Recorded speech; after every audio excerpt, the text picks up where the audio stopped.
आप जानते हैं कि मिस्र देश में जितने भी राजा आते थे उसको फ़िरौन क्यों बुलाया जाता था?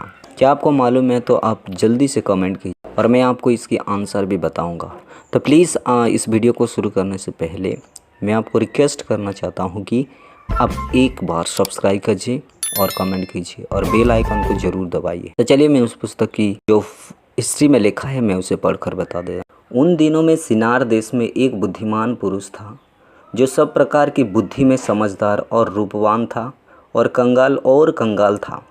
उसका नाम रिकायोन था और वो अपना भरण पोषण करने के लिए कठोर था। और उसने मिस्र के राजा अनोम के पुत्र ओसबिरिस के पास मिस्र जाने की ठान ली कि राजा को उसकी बुद्धि का उपदेश दे, कदाचित उस पर अनुग्रह की दृष्टि हो कि वह उसे उठाकर खड़ा करे और उसका भरण पोषण करे।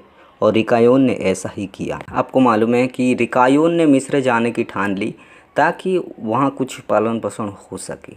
तो वो जाने के बाद देखा कि उन लोगों को पूछा कि राजा क्या करता है कि फ़िरौन के मतलब जो मिस्र के राजा था वो सालों में एक बार आकर न्याय करता था, क्योंकि वो कंगाल था। वो जो रिकायोन था वो कंगाल था, तो उसको भरण पोषण करने के लिए वो चला गया था मिस्र देश। तो उसको कोई भी ऐसा कुछ नहीं देख पड़ा कि उसे कोई न्याय करे।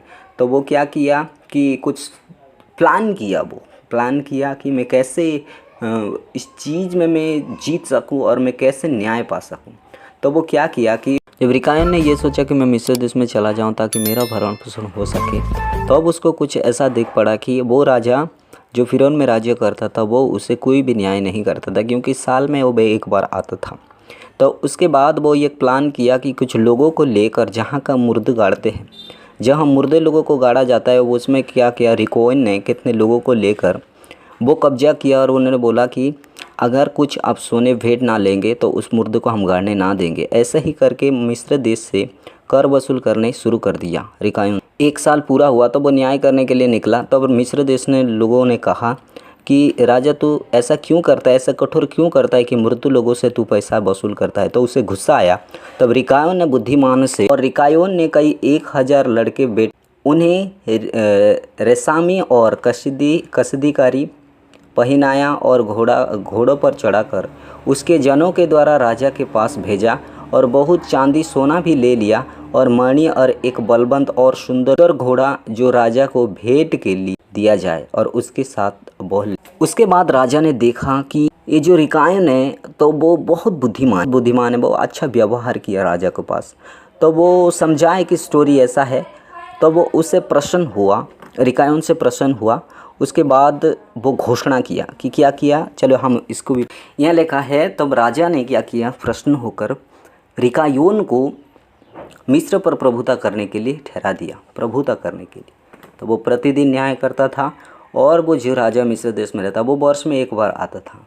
ऐसा ही करके रिकायोन ने जो कंगाल था, वो जो बुद्धिमान था, वो क्या किया, मिस्र को सरकार को जीत लिया और वो रोज़ कर वसूल करता था। उसके बाद लिखा है रिकायोन फ़िरौन से बहुत प्रेम करता था और उन्होंने ये आज्ञा दी कि मिस्र में जो राजा उन पर और उनके वंश पर राज्य करेगा उन्हें फ़िरौन बुलाएंगे। इस कारण उस समय से लेकर अब तक जितने राजा मिस्र में राज्य करते रहे वे सब राजा आज तक फ़िरौन कहलाते हैं। उसके बाद जब वो मिस्र की सरकार को कब्जा कर लिया तो वो उस पर राज्य करने लगा। और आज तक जब रिकायोन जो फ़िरौन कहा, क्योंकि इसीलिए फ़िरौन कहा कि वो मुर्दे लोगों में से वो सोना और चांदी को वो लेता था, वो कर वसूल करता था, इसीलिए उसका नाम फ़िरौन रखा गया, ताकि वो मृतकों में से वो कर वसूल कर लिया।